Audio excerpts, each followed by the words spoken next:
Bahkan jika besok dunia benar-benar berhenti, tak ada makanan, tak ada air, tak ada listrik, krisis terjadi serentak, perang, pandemi, dan bencana alam. Mungkin terdengar seperti adegan film kiamat, tapi ternyata inilah yang sedang disiapkan oleh Uni Eropa. Untuk pertama kalinya dalam sejarah, mereka meluncurkan strategi penyimpanan darurat besar-besaran.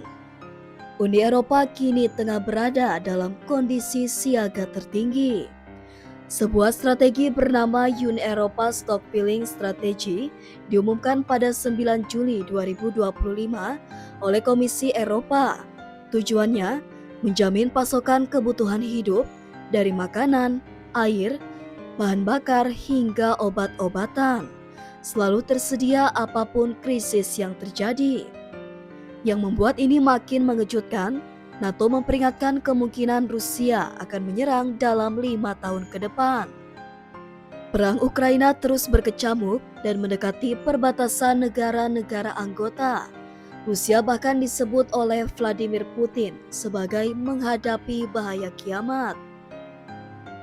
Makin kita mempersiapkan diri, makin kecil kemungkinan kita panik, ujar Komisioner Krisis Uni Eropa Haja Lahbib.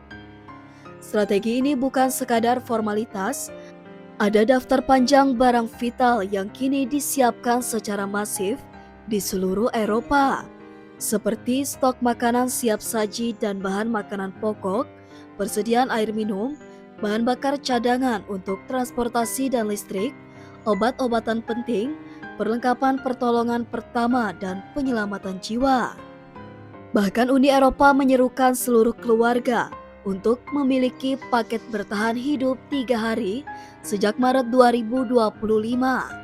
Isinya makanan instan, senter dan baterai, air minum 6 liter, obat-obatan dasar. Ini bukan lelucon, ini adalah rencana bertahan hidup yang disiapkan secara serius oleh pemerintah.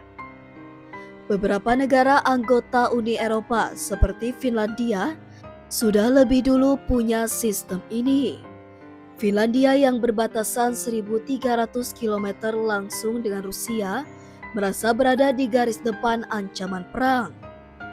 Kalau Anda tinggal di Finlandia, Anda akan merasa lebih terancam oleh perang. Tapi kalau Anda di Spanyol, Anda lebih takut kebakaran hutan, ujar Lahbib. Setiap negara punya ancamannya sendiri, tapi semua sepakat persiapan adalah kunci. Strategi penyimpanan ini bukan hanya soal logistik, ini adalah sinyal politik yang sangat kuat. Uni Eropa ingin mandiri dari ketergantungan luar, termasuk AS dan Cina. Strategi ini menandai ambisi Eropa untuk jadi kekuatan pertahanan independen pada 2030. Mereka tidak lagi menunggu krisis terjadi. Mereka bersiap seolah krisis pasti terjadi. Bayangkan dampaknya jika strategi ini ditiru negara lain. Akan seperti apa tatanan dunia ke depan? Kita di Indonesia apakah sudah berpikir ke arah sana? Dengan bencana alam yang rutin terjadi, ketegangan global yang terus meningkat, dan ketergantungan terhadap impor, haruskah Indonesia juga mulai membangun sistem cadangan nasional seperti Uni Eropa?